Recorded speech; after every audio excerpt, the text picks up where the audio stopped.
All right. Hopefully, I'm actually going to get this right this time. Just give me one more second.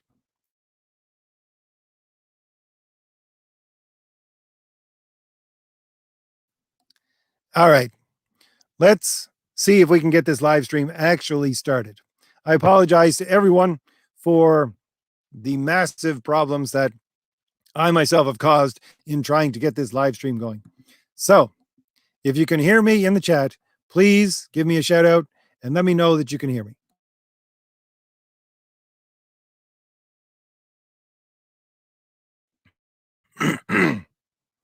All right, great. So I'm going to try this one more time. Hopefully, I can get a couple more people back in here. And I do apologize for all the technical difficulties. That was completely my fault. I am pretty inept when it comes to trying to figure out what is going on with StreamYard. I'm going to get it right one of these days. And I apologize for any of the, well, we'll say, for the problems with the audio and the visual, because I'm still trying to figure out why I can't get the visual to come up with a higher resolution on your screens. And I haven't figured that out yet. I do apologize. So today I'm going to talk about a couple of comics which didn't come out this week, but came out this last month, which are the last issue of Thor, the last issue of Excalibur, and the last issue of Sensational Wonder Woman. And I think there is a common theme or something common that I want to tie together with all three of those. I think they're all lacking to some degree a human connection to them. And some of them were good and some of them were okay. Some of them were not. But I'm going to start talking about Thor. Before I get there, however, I just want to let everyone know, if you're still in the chat, if you don't get any notifications for my regular videos, I do post a regular video every weekend. Sometimes it's on a Saturday, sometimes it's on a Sunday, depends on what time zone you're in, but usually by Sunday afternoon, they're posted. So just to let you know, if you're not getting any notifications for my regular videos, not the live streams, but my regular videos, then you should just go to my channel on the weekend and see if I have posted a video yet, because again, it'll be there most probably by Saturday or Sunday afternoon.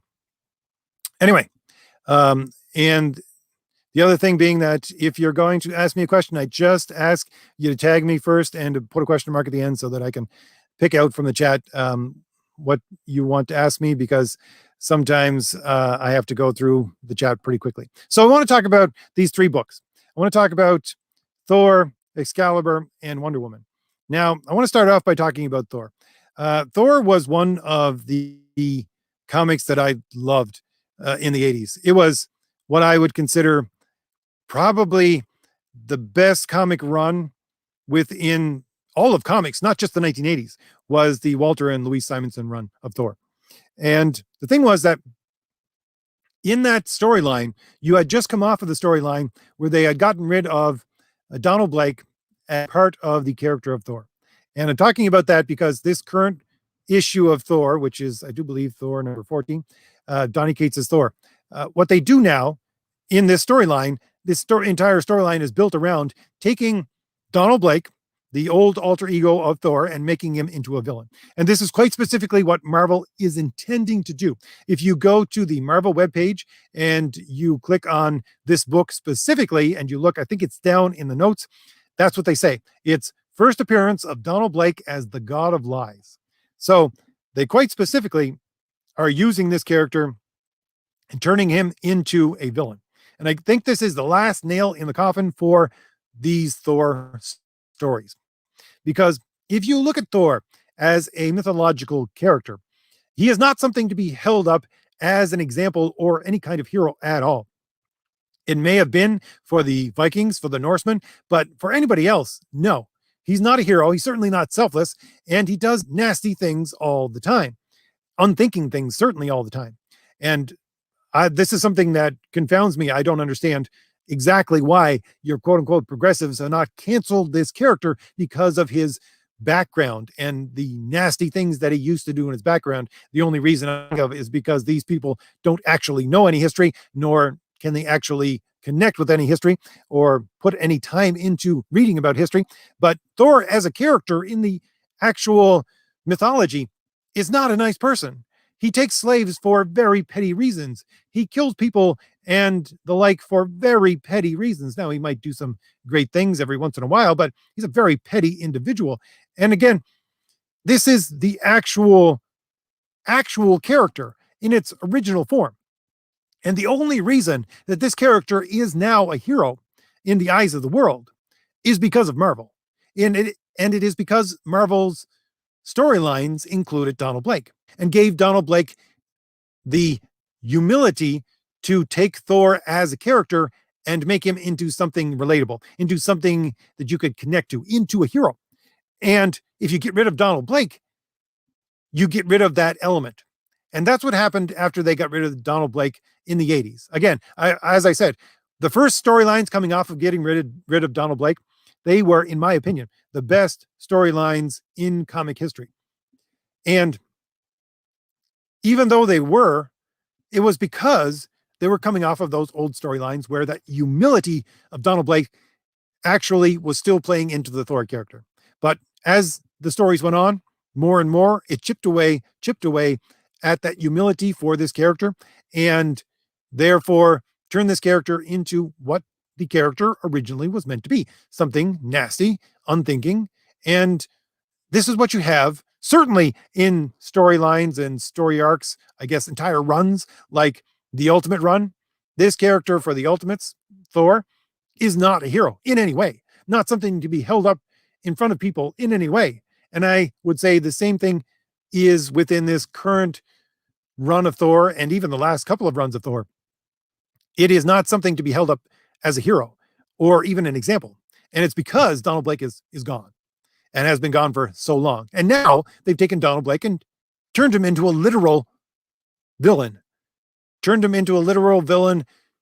And as I said, I think destroyed every last vestige of humanity within the character of Thor itself. So I don't like that part of the story. But my point being, with why I want to discuss this book, these three books in particular, is because I think that Donny Cates's way of telling a story, I've said this in a couple of different reviews of different books and different characters that he's covered. I've said that he tells stories in a soulless way. He knows how to write a good story. That is to say, he knows how to take interesting elements and he knows how to put them together in an interesting way, but it has no soul to it. And what I mean by that is it could have been written by a computer or a computer program. And again, it's because there's no human connection. I don't think he knows how to connect with his audience on a human level. And I don't know the man. I don't know if he does this in a purposeful way. I don't know if he does it because this is the way that other people around him, right? Because you're quote unquote progressives. They don't know how to human. They don't know what human connection actually is. They have a warped sense of what humanity actually is. Perhaps he has that within himself. Perhaps he does that as a reflection of the people around him. Perhaps he's being told he has to write that way. I'm not entirely sure. As I said, I don't know the man. I can't speak to that, but I can speak to his writing and say the fact that this is what happens. There is no humanity there. There is no human connection. And that's a problem. But the thing is that I think this same thing happens within the other two stories that I want to talk about tonight.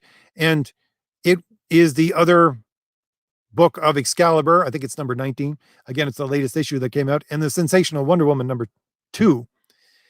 They have very similar elements to it. And I think that what I'm going to do my video about on Saturday is going to come out of these three books.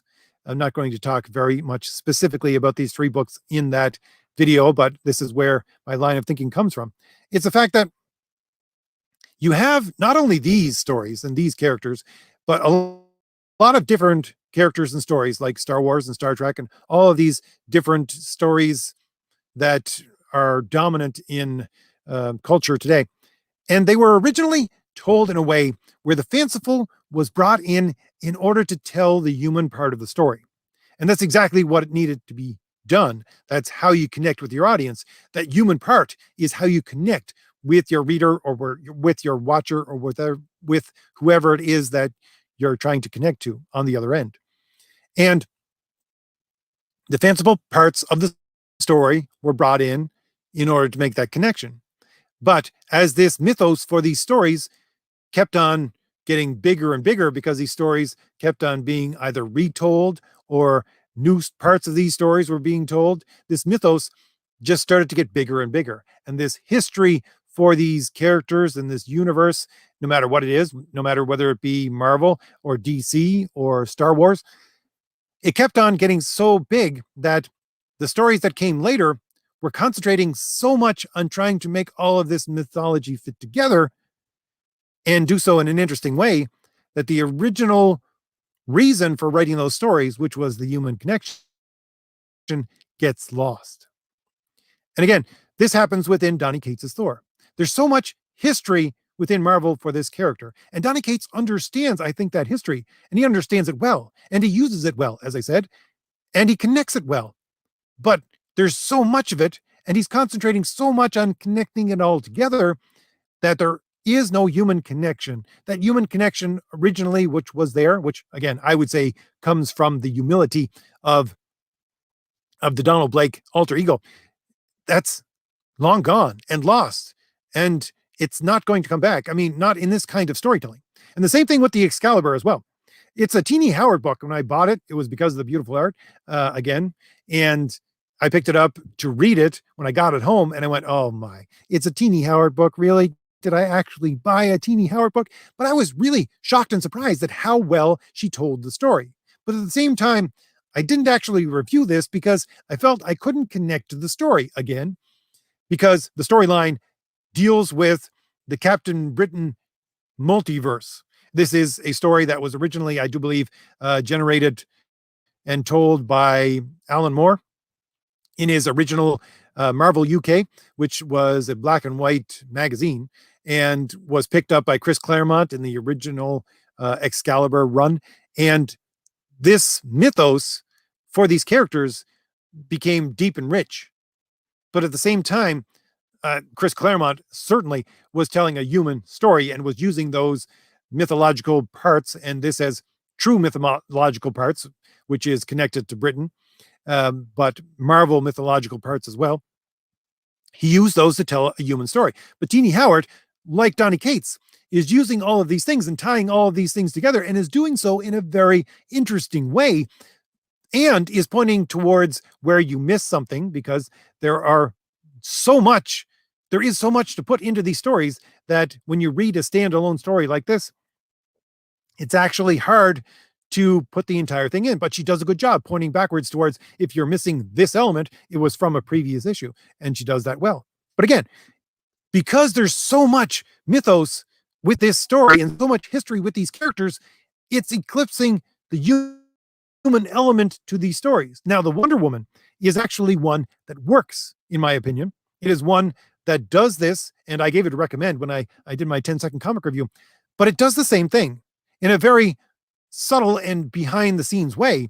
But the same thing is actually happening. When I read this book, I thought it was really good. I actually like the art. Some people are telling me that I'm giving it too high a praise, but I think it is very Greek, and that exactly works with not only DC, but Wonder Woman in particular.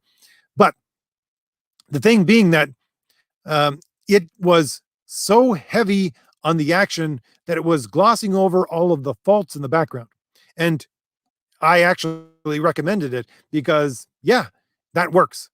But at the same time, these faults in the background, which I think the biggest fault is that you now have Wonder Woman, and she not only has a jet that can fly on its own, but is filled with technology, and it seems to be able to fly in space. And not only that, but can, I don't know, have some kind of hyperdrive or some kind of teleportation technology. I'm not entirely sure, because she's trying to get to War World, and War World can be anywhere in the universe. It's a rogue planet. So how she goes from the previous page, one panel taking off from Earth, and then the next page she's at War World, that's a cheat.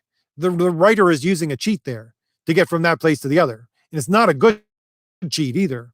But again, it's being glossed over by the action that just comes straight after that. But again, if they didn't have to put in all of this mythos, if they didn't have to connect all of this history together, you wouldn't need that cheat. If the author was actually writing a new story with new elements, because you have all these old elements. You have Artemis, who is a former Wonder Woman. You have Mongrel and War World, and you have a Mother Box, and all of these DC elements that are coming from different places because Mongrel and War World are originally Superman villains. So you have all of this, and they're coming in from many different places, and the author has to connect them together, and the author does connect them together in an interesting way. But again, there's so much history, so much mythos that you have to connect together that there is a loss of a human connection of the audience to the character or to the story itself. But again, that was one that actually does it in a way that can still be given a recommend for me. But all three of these stories do the same thing. Again, they're concentrating so much on the mythos, concentrating so much on that history that there is no human connection, or at the very least, it is so small that it's not really a story. Most of them are not good stories, and really, I would say not a story at all. If you look at the traditional Western way of creating a story that I'm always talking about, if you go back to Aristotle from 400 BC, talking about how a story is supposed to be a representation of reality. Excuse me. The reason why it's a representation of reality, and again, he's not just 400 BC, but he's working off of stories that are 800 years older than him as well. So this has been around for, I would say, 3,000 years. And Western civilization has told the story this way almost that entire time until the last, we'll say, 100 years or so. But it's a representation of reality. That's what a story is. And why? Because not only does it represent the human reality that our human natures are, that we can connect with ourselves because we all have a human nature, but also that connection of the human nature to the reality that we live in. And if your story down on a page is a reflection of that reality, then it makes it easier for your human being with their human nature to connect with that reality that is actually false because it's down on a page. And there is that human connection, and that's what makes this story into a story. That's what makes any story into a story, is that human connection, and is because of that representation of reality. But again, these stories that you're looking at right now, that I'm looking at, Excalibur and Thor and Sensational Wonder Woman, again, there's so much fanciful, there's so much mythos within the history of the characters and the history of the events that are taking place within these new stories, that reality, that connection with reality itself and the reality of the human being gets lost. And therefore, it's not actually a story, it's a spectacle. There's a difference between a story and a spectacle. I would say it's the difference between, in my mind anyways, looking at a painting that is, let's say, a Rembrandt, or I don't know, Michelangelo, or something like that, and taking a picture that is from what? Who's a good modern artist? Something that, what, Pollock or someone of that kind, where they just take paint and slap it down on a canvas. To me, that's not a painting. That's not a work of art. It looks like it's trying to be a work of art, but it's not. I would say Rembrandt is a work of art. And so it is with these stories. Again, they look like stories. They might actually have some connection to the way a story is constructed, but they're not stories if they don't have that human connection. I don't know. This is what I want to do my video on, and this is why I want to do this live stream. And I am way off of my time that I'm actually supposed to come out with my live stream. Again, I apologize for that. But I wanted to pick the minds of you out there in the chat, because this is what I want to do my Saturday video on. And so what I'm going to do now is I'm going to go through the chat and see who is still here. And I want to thank everybody for putting up with me and, again, my inability to use technology. Thank you very much for having patience with me. So I'm going to go through and see who's here first. I want to say hello, Francisco. Francisco says round two. Yes, Craig is still here. We have Tom. We have Jay. Judd. Let's see. Mark is here as well. Glad to see so many familiar faces. So I'll scroll down just a little bit. Who else we got? We got William. We got Tyler. How's everybody doing? Hopefully some of you are still here listening to me. Let's see. Who we got here? Me Be Pirates. Oh, okay. Let me re-up this background for everybody. Again, I apologize if the background is not coming in with very good quality. I still have not figured out how I should be able to put it into better quality. Let's see. Robert Roberts. What a great name. Elton is here. We also have Greg. Oh, Greg. What do you say? Time to talk of many things, of ships, shoes, and sealing wax, of cabbages and kings. Well, thank you very much. Poetry is not my friend. I get tongue tied very, very easily. So thank you, Greg. Let's see. Scrolling down. David. Scrolling down. See who else is here. Fights the zombies. I don't understand how exactly you pronounce the first part of your name. I really don't. Bianca, Bianca? I don't know. I apologize again. I just recognize people by their avatars. I've said this before. It takes me a while because I don't actually read people's names. I just see their avatars and go, "Oh, I know you." Anthony is here. Fischozo is here, and a whole lot. Okay. Caleb says Walter Simonson run was okay. Actually, the other thing that I wanted to bring up was I think the same thing is happening with Walter Simonson's current Thor stories because he's writing his own Thor stories, which are under the title Ragnarok. I'm not entirely sure who is putting it out. I don't think it's Image. I'm not entirely sure who it is, but it's not Marvel, certainly. But he's writing his own Thor stories. But I think the same thing is happening there because he's using too much mythology. Again, I used to give it high praise when I put it in my 10-second comic review, but he's using too much mythology. It's like reading, as I said in one review, it's like reading an encyclopedia of mythology. And I'm actually a person who reads encyclopedias of mythology. I buy them at the bookstore. They're usually about the size of a dictionary, and I just read them cover to cover. And I like doing that. But reading Walter Simonson's stories, again, I want a story. I don't want to read an encyclopedia of mythology. Again, I think it's because the human element is actually getting lost in his stories as well. Again, because he's concentrating too much on the mythology, too much on the fantastical, even though his mythology is actual mythology for Thor to a greater extent, certainly, than the Marvel Thor. So, well, before we get to Jay, Mark says, enjoyed his art style on Thor. I did indeed as well. So Jay says, Fourth Age, what's the worst comic book on the market with Marvel in terms of poor sales currently? I haven't actually been looking at Comic-Con, and Comic-Con really isn't that useful right now because their numbers are so general that you can't actually get any good idea of what the sales are for books. You couldn't to begin with. You could only guess from the shipping numbers, but it really, really doesn't help now at all. Although, to guess, I would say it's probably the Champions because that was so far down on the list when we had good numbers to begin with. It was always at the bottom of the list. So was Kamala Khan. So those books are very far down on the list. I used to keep a tally of where these books would actually be canceled at, and it kept on dropping and dropping, and I did videos about it, but I can't actually tell anymore. So Caleb says, and Caleb seems to be a big Thor fan. Oh man, this again. We already had this discussion on Donald Blake, RJ, on your Thor review. Donald Blake is simply not necessary. He's not been necessary since the 80s. I completely disagree, Caleb. I think that he is needed. I think he is needed as part of the humanity of Thor. And if the humanity of Thor isn't, if you don't give Thor any humanity, then he's not a hero. And again, my channel is about heroes. But again, that heroic nature, I think, is what gives these comic books a connection to the audience quite specifically.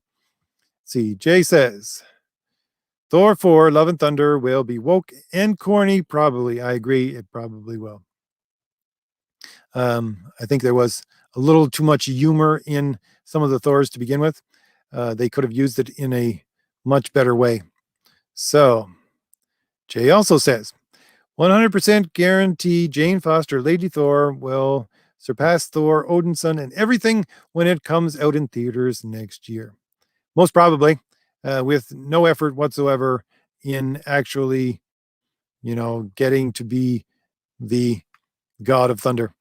which was one of the things that I talked about when um, I talked about the original Jane Foster run, which was a couple of years ago, is the fact that Jane Foster doesn't want to be Thor. I don't know if they're going to actually go this way within the within the movie, but within the actual comics, when she was uh, back in I don't think it was Jack Kirby.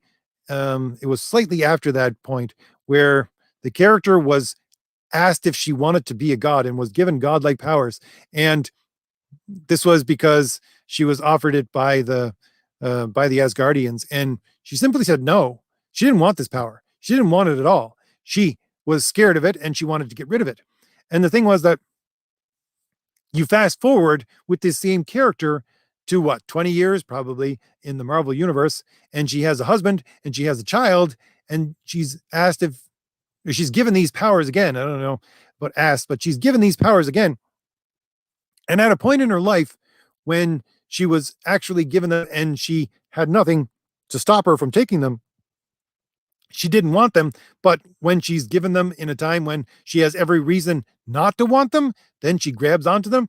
To me, that is something that speaks to how much this character lacks any kind of nobility whatsoever.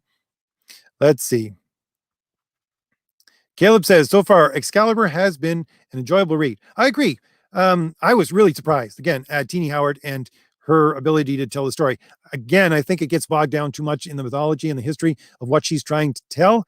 I don't think that's her fault. I think that if she put more human elements into it, which would probably mean a more original story, that she could actually be a very, very good writer. Let's see. So scrolling down. Comics are supposedly just movie pitches, and movies are now just platforms for political ideas. So cut out the middleman, make authors run for office. Yeah.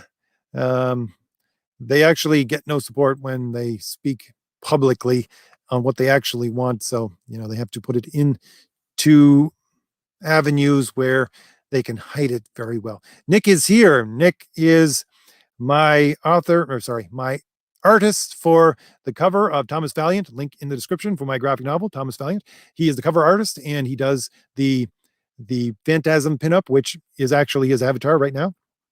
And he is currently doing one other pinup, which is the last stretch goal that we hit for, I think it was the last stretch goal or second last stretch goal for a free pinup, which is going to be a disc pinup, and which is another female from my story. So it's going to, I'm sure, be a spectacular pinup, just like the Phantasm one is. So like to thank Nick for all that he has done. And again, link is in the description if you want to go over to the Thomas Valiant Indiegogo page and take a look at some of Nick's art and see if Thomas Valiant is for you. So scrolling down a little bit, just a little bit, Mark says, people want good stories, make them and they will come. Well, I do believe that is the case because I'm trying, Mark, to make a good story, and I certainly have beautiful artists, and people did come for the book. Certainly. Scrolling down. So scrolling down, see if we can get a little bit of questions here. Judd says, in myth, there's a difference between the gods and heroes for a reason, which is really funny. That's a good point. But it's odd when you look at different kinds of mythology, because I like to read mythology. And again, I sometimes read encyclopedias of mythology. There's a very strict divide in something like Greek mythology and certainly Roman, which comes off of the Greek mythology. There is a strict divide between heroes and gods. And that is something I think that is particularly unique to the Greek and Roman, because if you look at the Norse mythology, there's not so much of a distinction between the two. There's, I'd say, more than you'd get in the Celtic mythology, because in the Celtic mythology, you can't even tell most of their stories seem like they're about heroes, but some of these heroes are gods. So you can't really actually tell. I think the Celtic mythology is one where is the exact opposite of what you get with the Greek. And I think the Norse mythology is sort of in the middle. But yeah, it's a good point. So scrolling down just a bit, let's see what Tom has to say here. I just skipped over to Professor Geek's live stream just in time to hear him say he wants to get you on one of his inspirational hero speeches. Yes, we did talk about that a while ago before Thomas Valiant came out. It just seemed to not materialize for one reason or another. I'm certainly busy trying to get Thomas Valiant out. So, scrolling down. Dark Tiger, you are not late. I am simply inept at trying to put a live stream on, and it took me several attempts to do so to get it working today. So, let me re-up that pictures again, just so you don't have to sit here and look at my avatar. I could put Thomas Valiant on in the background if you prefer that instead of, these Marvel and DC books, just to let you know. So, Valoran says, I'm bad at names too. That's funny because I can't pronounce your name. Near photographic memory, otherwise, just ask my roommate. Okay, very good. I know exactly how you feel. So, scrolling down. Champions is still around. Yes, I was surprised to find out, Chozo, that Champions is still around. That was one of the books that actually came into my comic store on time this past week. It's funny because it seems like the books that should sell aren't coming in on time. I don't know if it's just my comic store, but the ones that don't sell, they come in on time. All of the ones this week, they're just garbage. There was Champions, there was the Women of Marvel comic, and there was a couple of others. And I just looked at my comic shop owner and I said, well, I guess I'm not buying any Marvel this week. But they were the ones that came in on time. Yes, they still make Champions. I think they're trying to actually make several different kinds of Champions. I think they're going to make a different, I think, Heroes Reborn version of the Champions as well, which I'm sure is not going to sell. So Samuel says, after Endgame, what is the point in watching MCU movies? Not entirely sure of what the answer to that question is, because again, I think this is the problem that I've stated on some of my other podcasts or some of my other live streams. If you get constant stakes that have to be raised more and more and more, which a lot of longstanding movies and television shows do in North America, you're just going to get to a point where it's the ultimate stakes and you can't rise any higher than that. And after that, everything else is a letdown. I think that's what you get after the last Avengers movie. You're going to have people just go, what's the point anymore? It's not going to be as good as that. So why do I even bother watching these movies? Or at the very least, why do I spend my money on this instead of something else?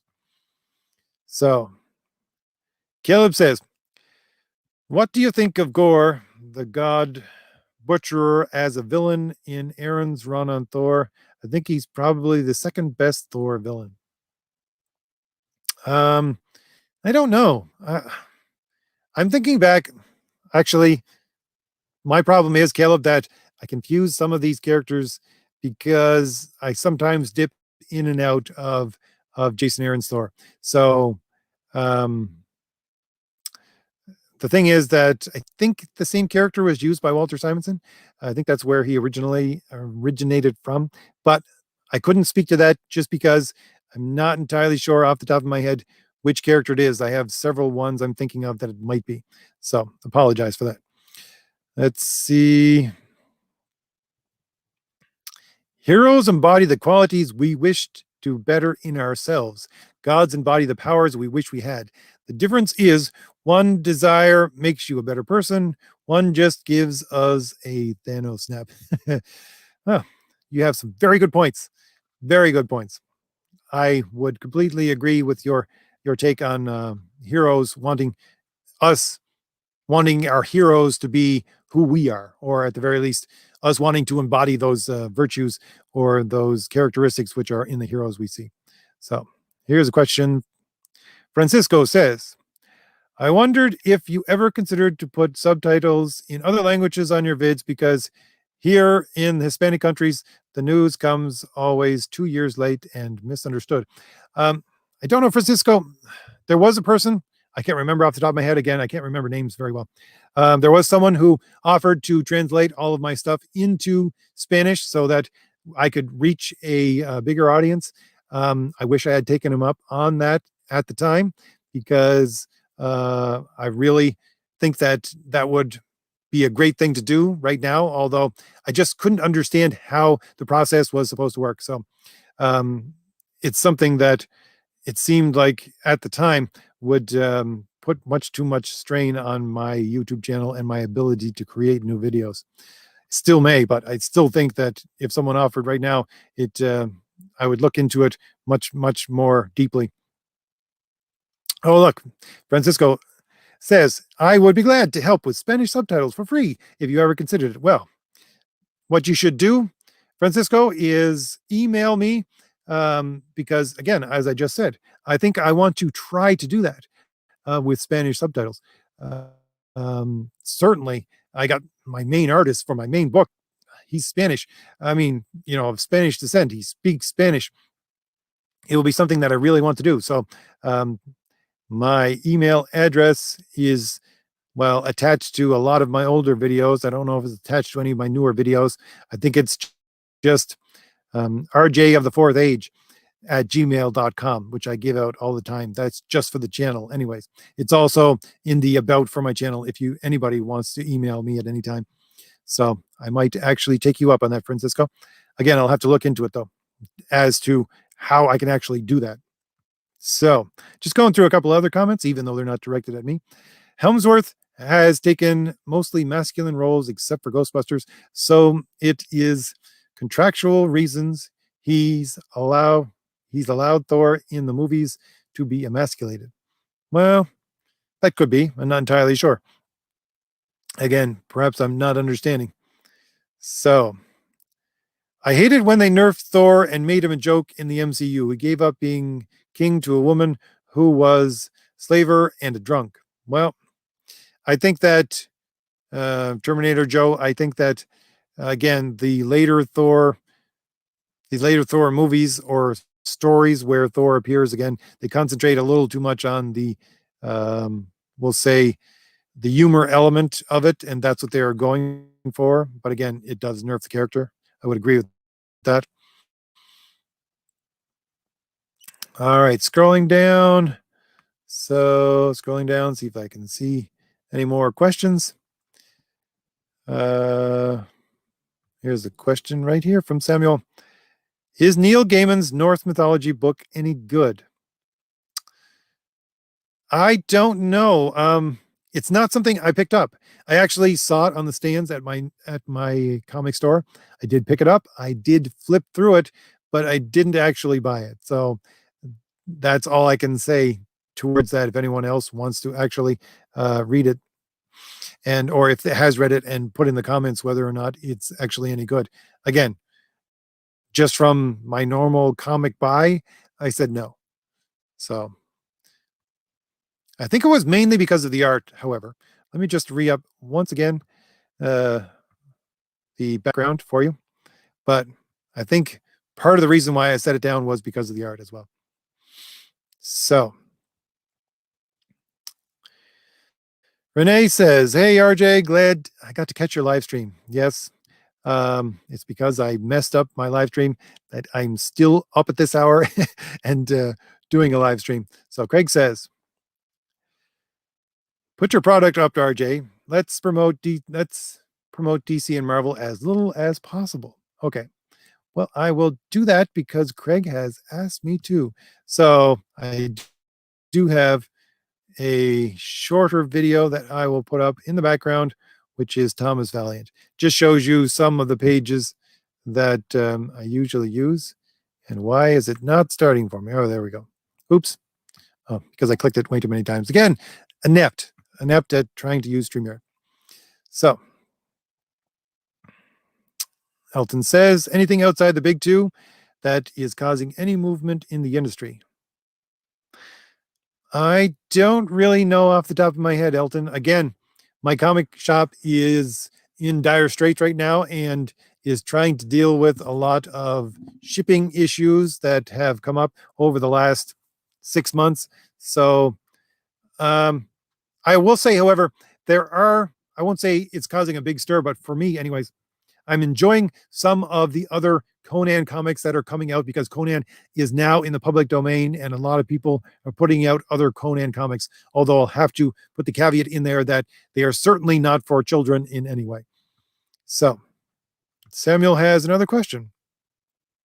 Does Phantasm have that pinup outfit in the interior pages? Yes, that is something. That's a really good question.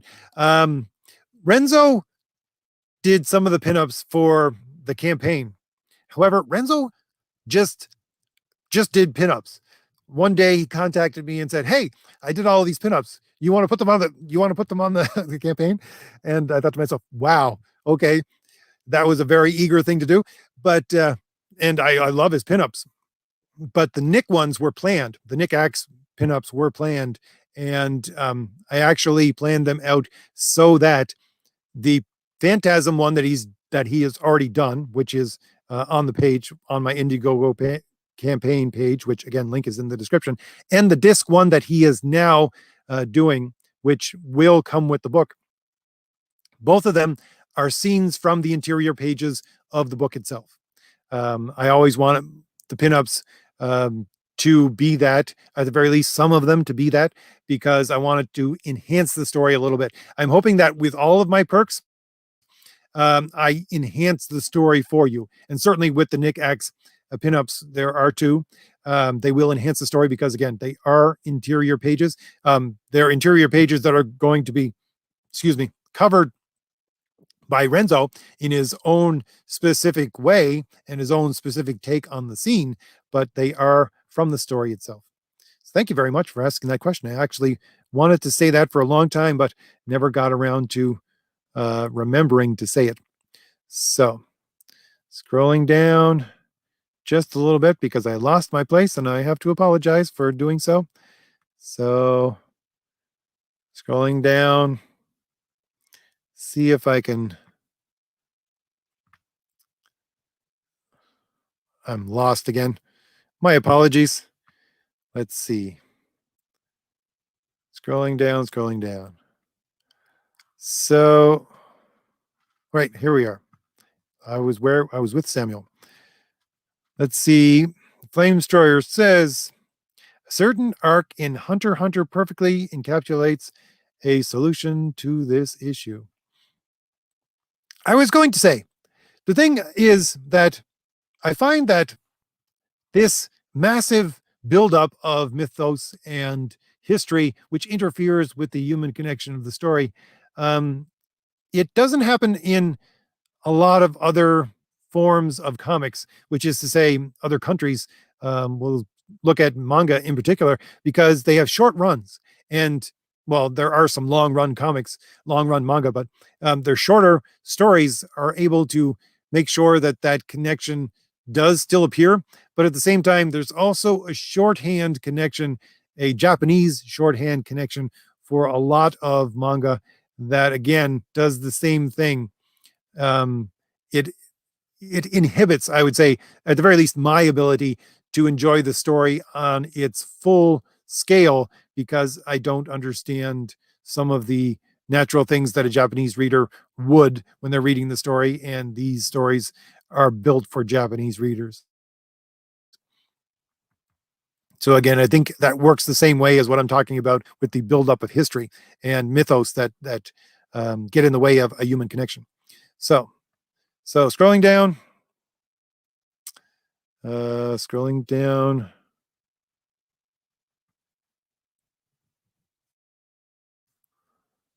Let's see. Daniel says, oh, Daniel, I think is having a discussion with Caleb about Gore, the butcher. Not entirely sure if that was meant as a private discussion or not. So I'll just leave that be. So scrolling down, Stephen asks with a question mark, Valiant Comics?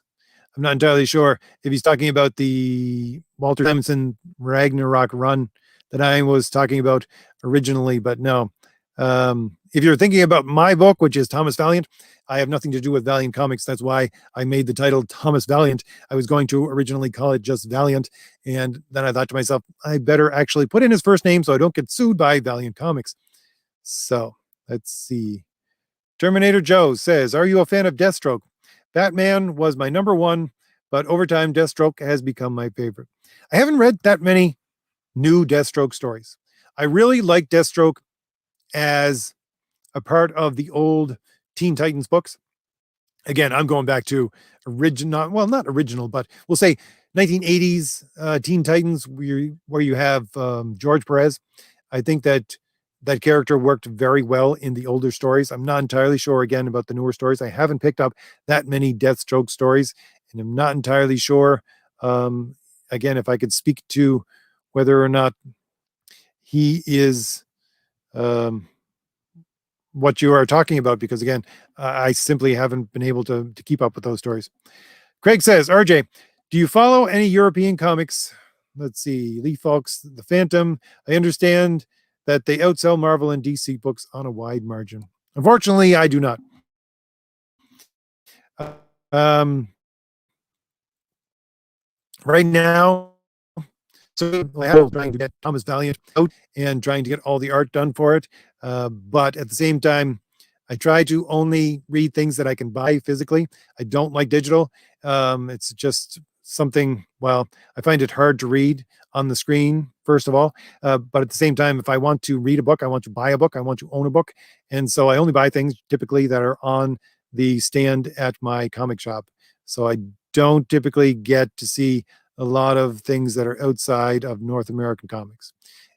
That's not to say that I wouldn't buy them, or if they were on the shelf that I wouldn't pick them up. I probably would.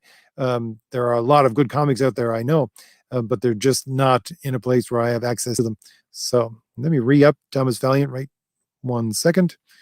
Again, here's my ineptitude at trying to keep this live stream going.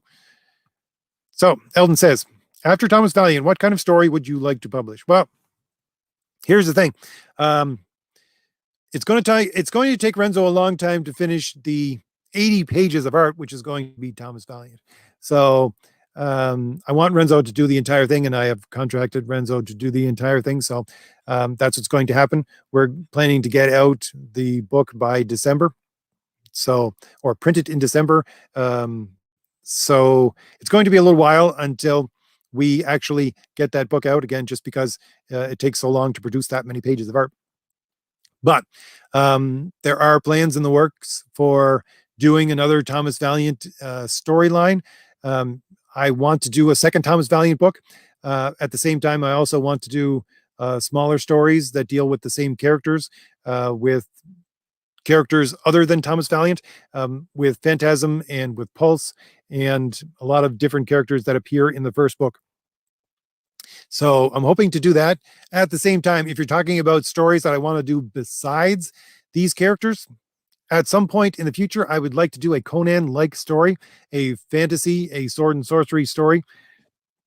I would say, excuse me, I would say Conan-like, because I very much like the idea of Conan, where he is very much, we'll say, adverse or hates magic. That's the kind of that's the kind of character I want to build. Not so much a hack and slash one, but at the very least, someone who has similar sensibilities to Conan. And since Conan is, we'll say, open to anybody because it's a public character now, I could do Conan stories themselves, but I don't want to do that. I want to make my own character. But again, that would be something that is in the future. So scrolling down just a little bit, I have a question from Francisco. What is your opinion about Wonder Woman and the ambiguous take on the concept of the character by DC in the last 30 years? It seems like they don't know what to do with her. Well, it's not just the last 30 years. DC hasn't known what to do with the character of Wonder Woman for a long, long time. Well, first of all, because the origins of Wonder Woman as a character are not exactly the most heroic things. And it's not exactly the most, I don't know what to say, kid friendly thing either. It was, it seemed to be, and this is from the history again, whether or not you can trust these videos that are made about these subjects on YouTube. I don't entirely know, but it seems to be that the character was originally written as a sort of bondage character to sell to men who were into fetishes. So that's where the character seemed to originate from. Um, and it expressed itself in the fact that she kept on getting tied up on her own lasso every issue, almost every issue. Um, but it became a comic book character after that. And then when you get into what was it, the 60s, they decided to strip her completely of her powers and turn her into a almost like a detective, and at the same time give her a what would could be considered today very racist stereotype man as a as a mentor, and they had to completely retcon that and then brought her back into being a superhero and then brought her into what the George Perez run. Honestly, they've been taking this character and just doing so many things with it through the entire history of this character that I don't think the character has enough of a backstory that is clear enough for people to tell a good story with it. It's so confusing. Again, it's probably expressed in the fact that even I, thinking about this, can't express it in a coherent way. But if anyone, in my opinion, wanted to make a good character and make that character a good hero, again, you just go back to George Perez. Go back to the George Perez run and take that original. I think it started at #1 there. I'm not entirely sure if it was in the late '80s that they started again with #1. But take that character. That character is what should be the Wonder Woman character, not the character that you see in the pages where she snaps the neck of who was it, Maxwell Lord, or anything else. I don't see that as being very heroic. So scrolling down, let's see. Chad O Woman 7 says, "Hey RJ, excited for your comic. As a big Wolverine fan myself, I've always liked Punisher as well. Given their anti-hero tendencies, is there a common trait you admire in your favorite heroes?" I don't know. I don't think I can pick one thing out. Certainly not off the top of my head. I can't think of the common trait in these heroes, except they have a heroic nature. Even Punisher and even Wolverine. And I was talking, who was it? I think he's right here in this live stream. I think it was Caleb. I was talking to Caleb about it in on one of the videos, saying that yes, these characters do kill, but it depends on what they kill for and why they kill, whether or not it's actually a just action. Um, Again, Wolverine, when he is cornered, is that a just action or not? It's debatable whether some of the new stuff is just, but at the very least, if you look back at the original storylines or something like the Chris Claremont storylines, where you get into the original development of the character, he's trying to be heroic. He does have a heroic background. So whether or not he's doing so, whether or not he's killing people for just reasons, that's a good question. Same with Punisher. I don't exactly know whether Punisher can fit as easily into that mold. I think Wolverine, as a character who kills, could be seen much more heroic than Punisher. Whether Punisher can act in a just way, I'm not entirely sure. I would say yes off the top of my head. How that would actually work, how that would actually play out, I would have to think about it long and hard, which I have not done. And at the same time, it depends on which version of Punisher that you're looking at the same time. But again, the whole thing about my entire channel is that a hero is a paragon of virtue. So maybe that's the answer to your question. They have some virtuous qualities and they are working towards bettering themselves with it. And that's what you need to make yourself a hero. And I do see that in Wolverine. Punisher, I bought a lot of Punisher comics. I never really enjoyed that much of them, but at the same time, he is very similar to Wolverine in that regard. Let me just one more time put Thomas Valiant up in the background. Again, link is in the description for Thomas Valiant, my graphic novel, which you are taking a look at in the background. So, scrolling down, let's see if I can see any more questions here. Scrolling down. Let's see. Here's a question from Samuel. Another con of digital comics is that you don't technically own it. They can take it away or censor it. It's already happening in streaming, but with physical media, it's not a problem. I agree. I did a video, I think it was the first couple of months of my channel, about the fact that they were censoring online comics, or at the very least changing their content. This was in a, well, of course, they were changing the content of some of the X-Men books because they were taking out Wolverine smoking in those books. So yeah, that was censoring. And there was I think it was a Fantastic Four book where they changed completely, or it was a Spider-Man book where Fantastic Four was in it, where they changed completely the dialogue for a couple of panels from what it originally had been in the published work. I agree completely. Uh, I don't like digital for many reasons, and that would be one of the things that would really, really put me off of digital. Is because yes, they can change anything they want and make the stories into something new. And yes, you technically don't own it. And again, I am a collector. That's why I originally wanted to read comics just because of the stories, but to some extent, I'm a collector. And even these bad books, I don't know that I want to buy them digitally. Sometimes I do, just because I don't know if I want them. I don't want that stinking up my collection. But at the same time, it's like, if I'm going to actually pay the same price as if I had bought the thing, I might as well just buy it. Especially with Marvel, I think DC you can get away with paying less, but not with Marvel. So what's the point? And what I was going to say, Samuel, on this topic as well, can somebody explain to me what the point is of giving you a digital copy of these books for Marvel? Because you buy the book and they say, get your free digital copy, and it's right there on the front cover. And then you look through it and you can find a code and get a digital copy. Again, I did do a video about this a while ago, and I think it's Marvel's attempt to try to drag everybody into digital comics, but it has never worked. It hasn't worked for years now. Why they're still doing it, I don't know, because it's just not going to work. If that's their intent, to switch people over to digital, but have them pay the exact same price, it's not going to work. But at the same time, I simply don't understand why they're just beating that dead horse. So, scrolling down, people are having a good conversation.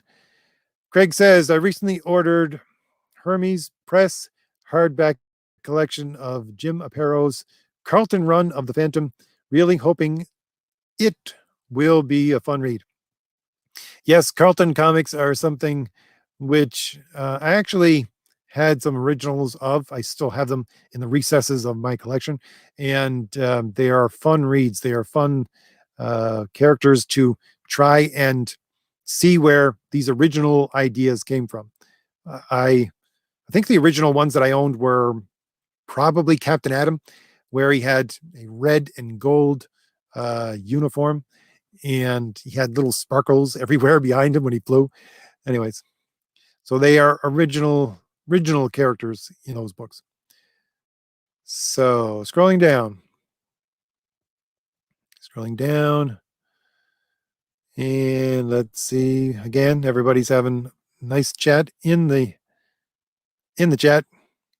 KJ says, "Hey RJ, what do you think about the 80s decade for comics? So great apart from the heroics of the characters." So, what do I think made the 80s decade for comics so great apart from the heroics of the characters? I have to say that art plays a big part of that. Again, George Perez and John Byrne and John Romita Jr. and what is it, Sal Buscemi, and all of these great creators. That was something from the 80s that really, really needs to be appreciated.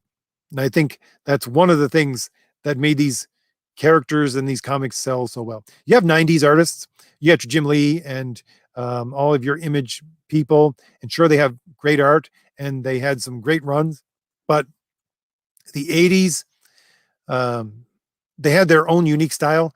And again, there were things like John Byrne and George Perez, which uh, I don't think their their art was ever any better than it was in the 80s. I think their art actually went downhill into the 90s. So that was the peak of that beautiful art. And I don't know, besides the art, I think there was a unique quality towards buying comics at that time. If you were alive at that time and buying comics, if you had a comic shop in the place that you lived or close to where you lived, I had to hunt one down. Um, but it was certainly, I don't know, it wasn't so much a camaraderie, not really, because I didn't really like a lot of the people who were buying comics in my comic shop. A lot of them were a little crude and crass, but at the same time, you still understood a common uh, background and a common storyline and a lot of things which made it very specific to that time and place, and did give an extra element to those stories and give an extra element to collecting comics and going through back stock and all that sort of thing. Because comic stores at that time, I guess it wasn't really so much the people, it was partly the people, but comic stores at that time, comic shops at that time were concentrated on comics. You did have a couple of other things after a while, but my comic shops, when they originally opened up in the place where I was in the 80s, it was comics. That was it, wall to wall. That was it. And you went in there for comics and you spent your time looking through comics. So, I sort of miss that. And I think that was one of the things that made comics great, because you had devoted fans because they would do such things.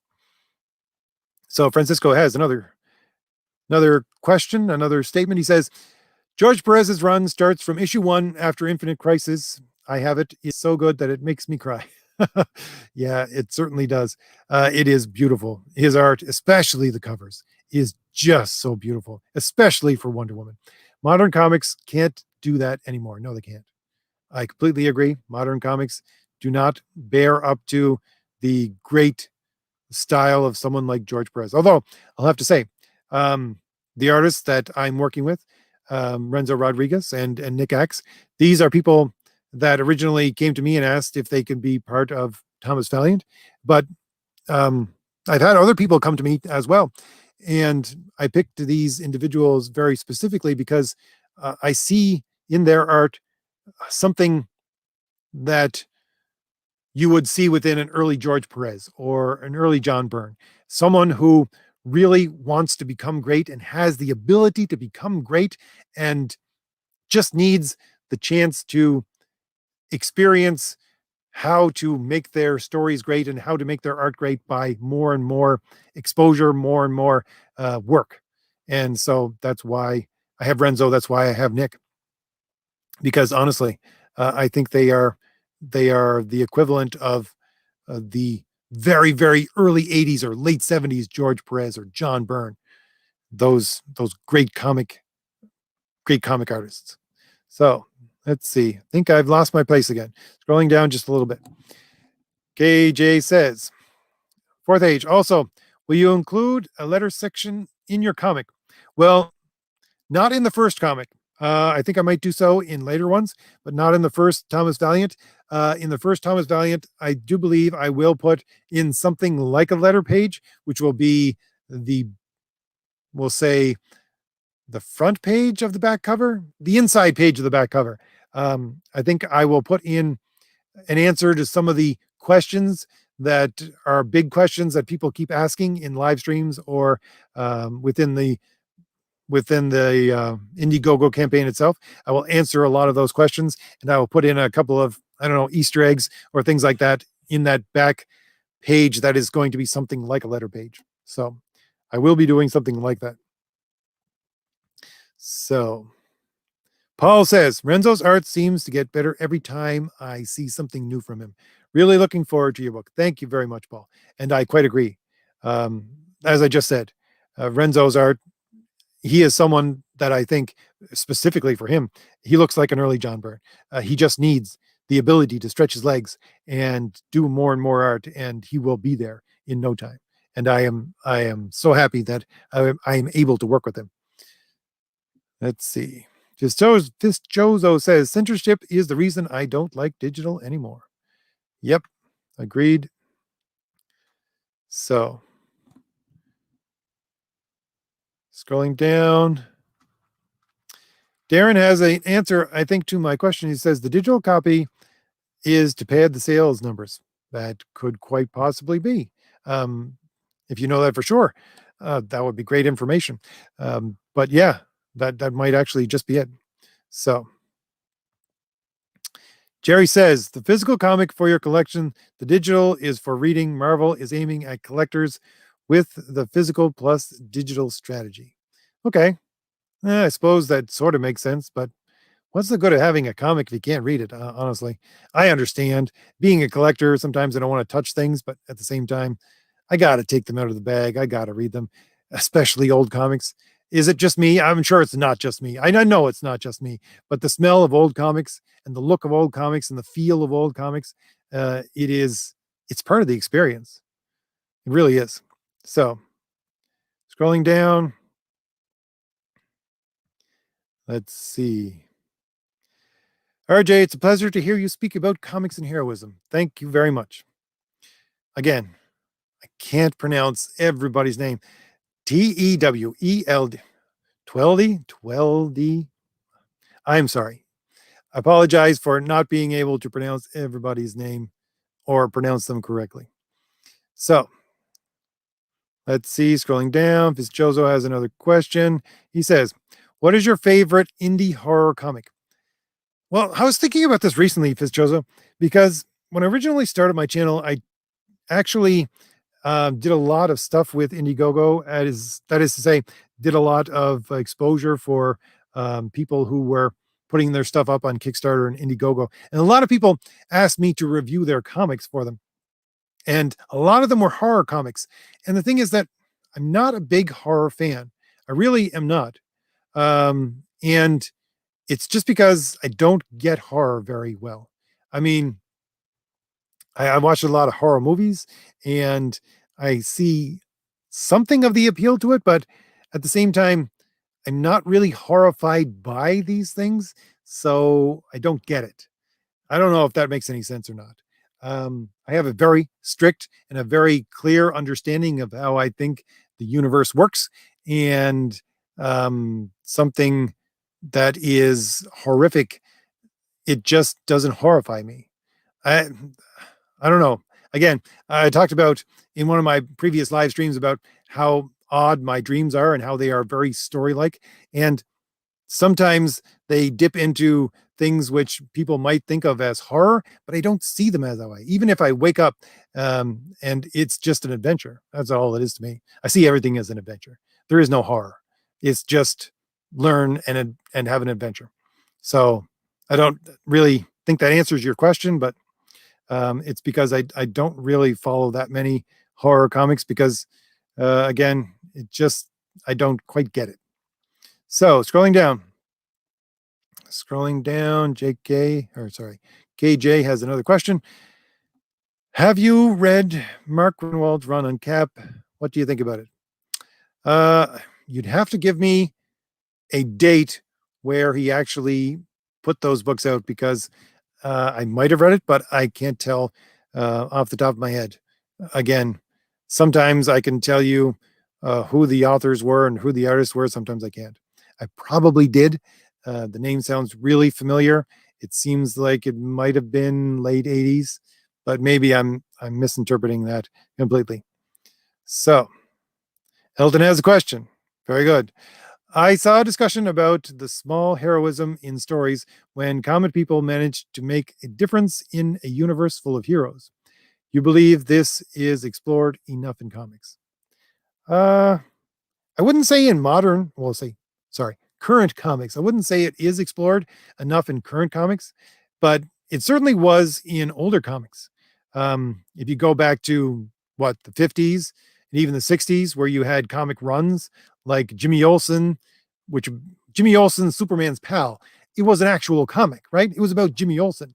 Um, I think they've tried to redo that. I think they're going to, or have started to try to make a Jimmy Olsen comic, but it never works out. And if the new one comes out soon, I don't think it's going to work out again. I don't know exactly why, but he's a common everyday hero, and to some degree, anyways. And there were a lot of comics like this. Um, you have other characters like Bucky, or the original character who was Bucky, popping up so much in Marvel. You have other ones like Snapper Carr for Justice League, and a lot of different heroes that dealt with every day, and they were connected to heroes in that way. And I think that element was brought out very well in previous ages of comics, but certainly not today. So I don't think it's explored enough in comics right now. No, I don't. So scrolling down. Oh, I think I lost my place again. One second. Scrolling down. Scrolling down to see if we have any more questions. Paul says, speaking of 80s comics, how much credit do you think Jim Shooter deserves in Marvel's success during his tenure? So many character defining runs, so many people disagree what part he had in that. I completely agree that Jim Shooter was probably the driving force behind the greatness of Marvel at that time. Most creatives probably would not see that. A lot of people would disagree with me on that point, but I honestly think, Paul, that he was the driving force. It was his regularization of the characters and the stories and getting them out on time and everything else that made Marvel into what it was when it became great. Not so much in the stories themselves, but in choosing which stories to keep and which stories to get rid of. I think that was a big part of it as well. So Nick says, oh, he really talks, it says, Jim Shooter changed Marvel from a clubhouse to a professional operation. That's exactly what I was just thinking. Exactly, Nick. So I think he's been vilified by those who don't appreciate that. The fans sure love him for it, though. I certainly do. Agree with you completely. Judd says, will Thomas Valiant have a hostess ad where he uses baked treats to fight crime? um, I don't know how to answer that question. The Thomas Valiant first issue, which is the comic that is coming out, which is the Indiegogo campaign, which is in the description and what you're looking at right now, it will not. But this is something, these kinds of ads, these old kinds of ads, something I'm thinking about putting in future issues. So you just might find that. You just might. It's something fun I want to do with other future issues if I do fun things with the storylines. That is to say, to give you something a little less serious. So, scrolling down a little bit, Daniel says, in the history of comic fandom, how often has there been a woman that asked another woman how the Thing could beat up the Hulk? I'm not entirely sure, Daniel. I don't know. I don't know. Not entirely sure where that question is going. Um, where has there ever been a woman that asked another woman how the Thing could beat up the Hulk? Well, the Thing can't beat up the Hulk. That's the whole point. Anyways, well, I guess your point is that this is what guys do. You'd have a discussion about, yes, Thor can, or sorry, not Thor. Yes, Thing can beat up Hulk, or Hulk can beat up Thor. Yeah, yeah, guys would have that discussion. Women wouldn't have that discussion. Okay, if that's where you're going with that question, I'm sorry, I'm a little slow. Sometimes it takes me a little while to understand. But yeah, if that's where you're going with that question, I agree. No, it's not something women would typically talk about. And that's something that I covered in that video I talked about. Oh, what was her name? The I'm always going on about her, and I can't remember her name off the top of my head. She was the writer for Daredevil during the time of Inferno, and she did a great Daredevil run. And she talked about the very fact that she didn't understand these things that all the other male writers just automatically understood. And so, yeah, I would say that's a confirmation of the fact that that didn't happen. So, scrolling down. So, let's see, scrolling down. I'm going to try to get to the bottom of the comments because I've probably been talking for much too long, and you guys have been so patient with me. Thank you very much. So, Craig says the first comic shop I went to in the 70s was a mix of used books, new comics, and a lot of back issues. Later on, I discovered the early independent comics like Star Reach, Pacific Comics. Well, it's funny because for me, anyways, most of the comic shops, first of all, there were no comic shops. There were just used bookstores where you could get old comics, and they were beat up and battered, and most of them didn't have covers and everything else, and you get them for a dime.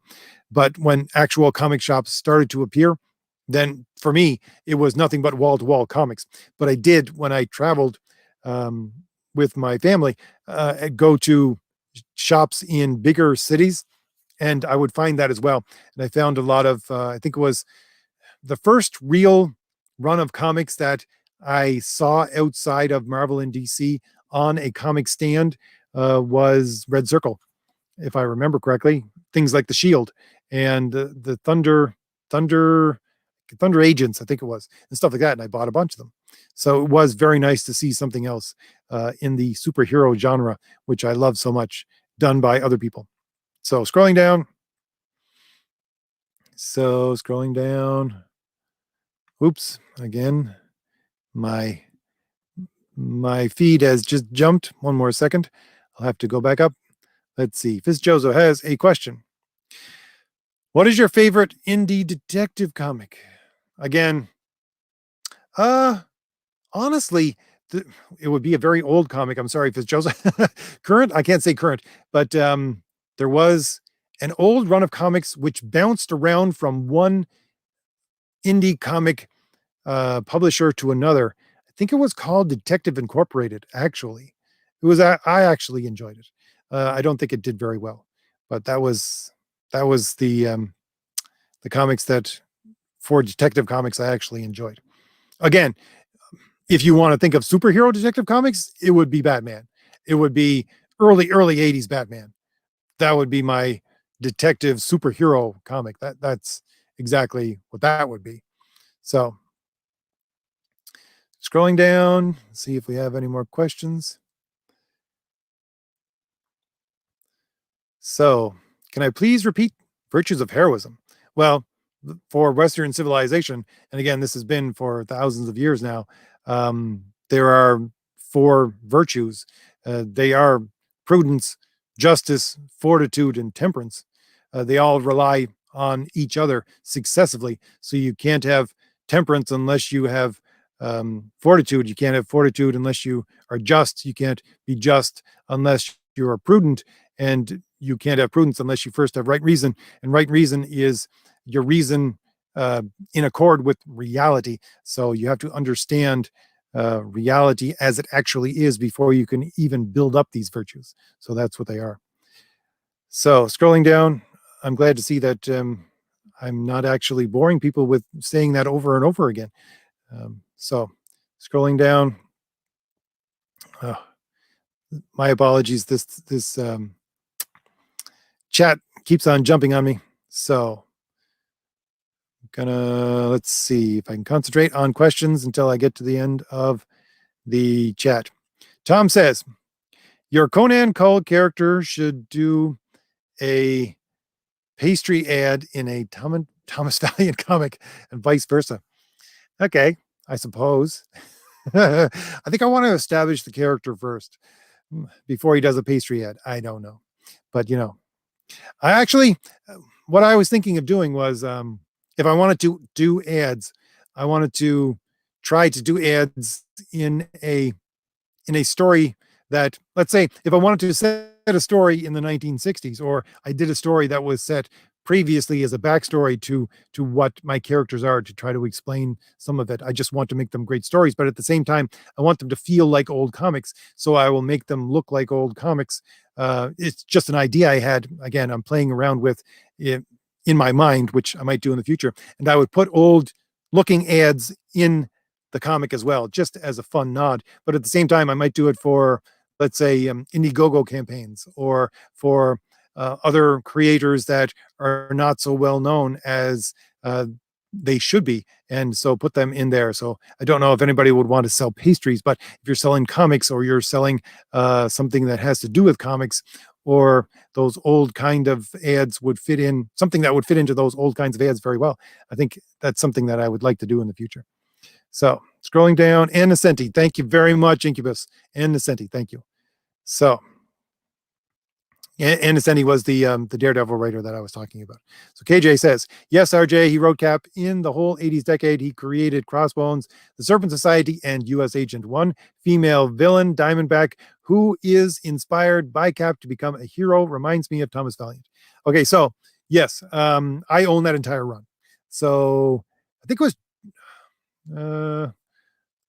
at the same time, I think there was a regular artist on there as well. So I think that there have been a lot of characters, I mean, sorry, a lot of characters that came into Captain America, and a lot of good stories for Captain America. But again, at that time, all he was just he wasn't really a symbol. And I don't know if they knew what to do with Captain America at that time, but he was just an adventure hero. That's all he was, really. And I think that played very well into the character at that time.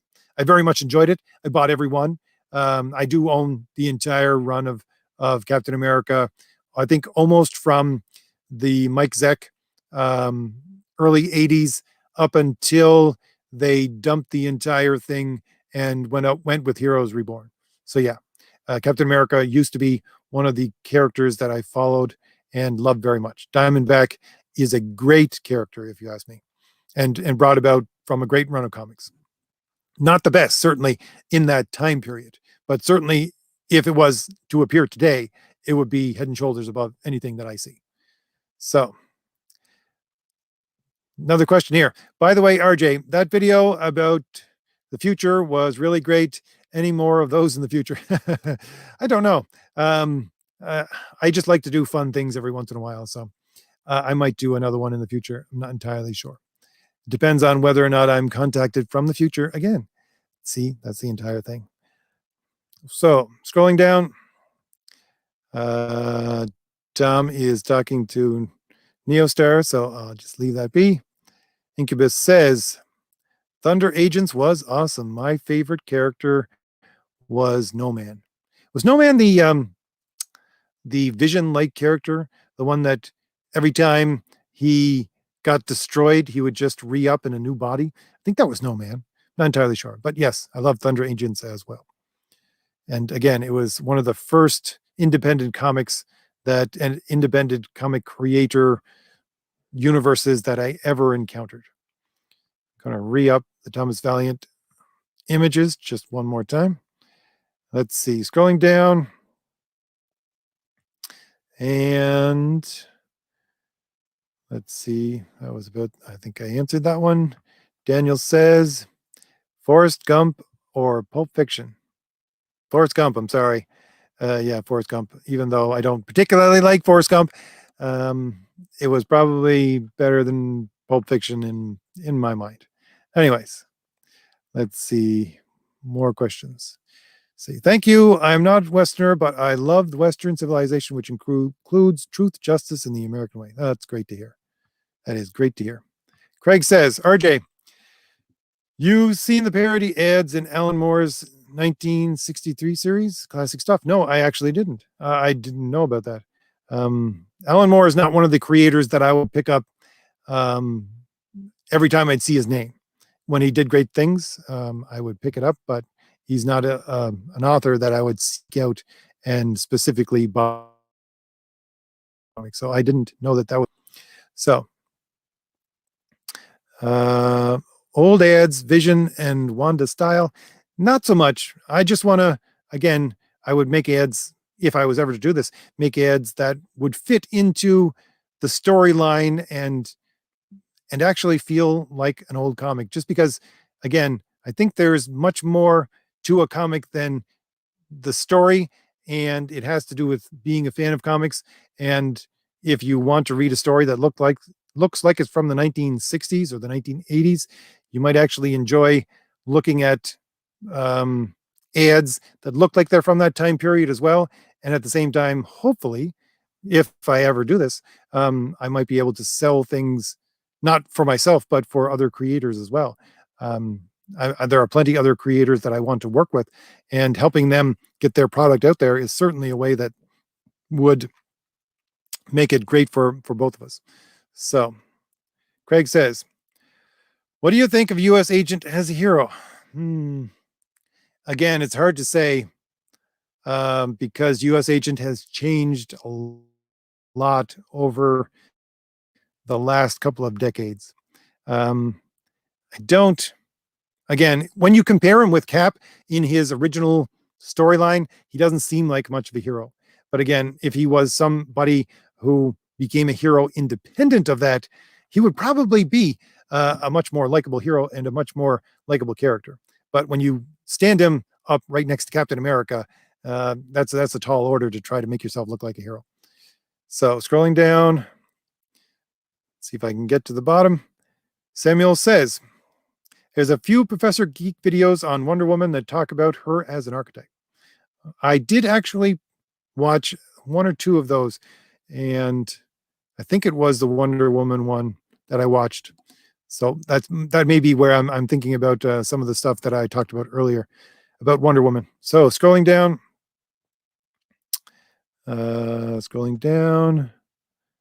Incubus says, "Yes, he was an android with a human scientist consciousness that had multiple bodies and a cloak of invisibility." Yes, I do remember correctly. He had a green cloak and like a sort of pale green or sort of yellow face, but it depended on who was doing the coloring and what book you were going to pick up. Fizchozo says, "The Fourth Age, will you license out the toy rights to Thomas Valiant?" I don't know. That's way in the future, Fizchozo. I really don't. Someone said I should do a, I don't know who it was. It might have been you. Um, Someone was saying I should do toys for Thomas Valiant, and I said, well, if I was to do a Thomas Valiant, he would have to be a Stretch Armstrong kind of character or toy, the old Stretch Armstrong toys. But again, I just want to make good stories right now, and hopefully people will enjoy them. So scrolling down.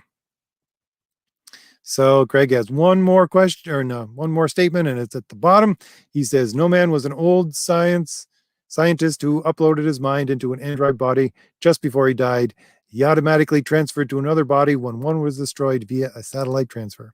So yes, these are the old Red Circle characters from Thunder Agents.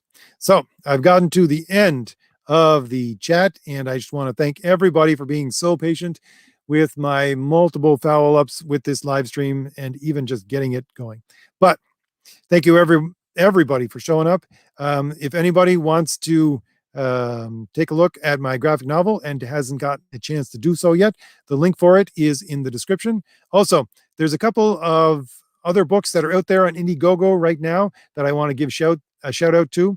One of them would be Beard Zerker from Don Chin.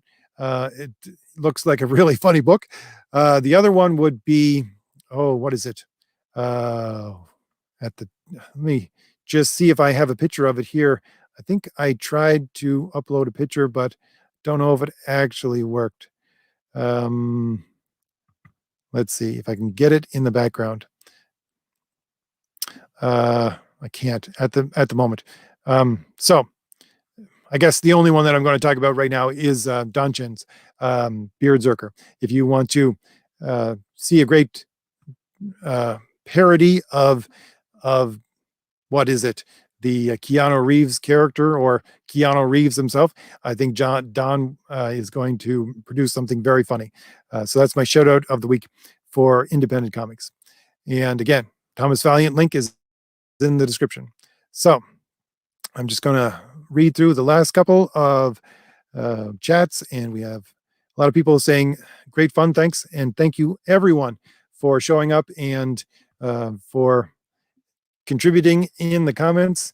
That's what actually makes these live streams not only relaxing, but also, something that I look forward to doing.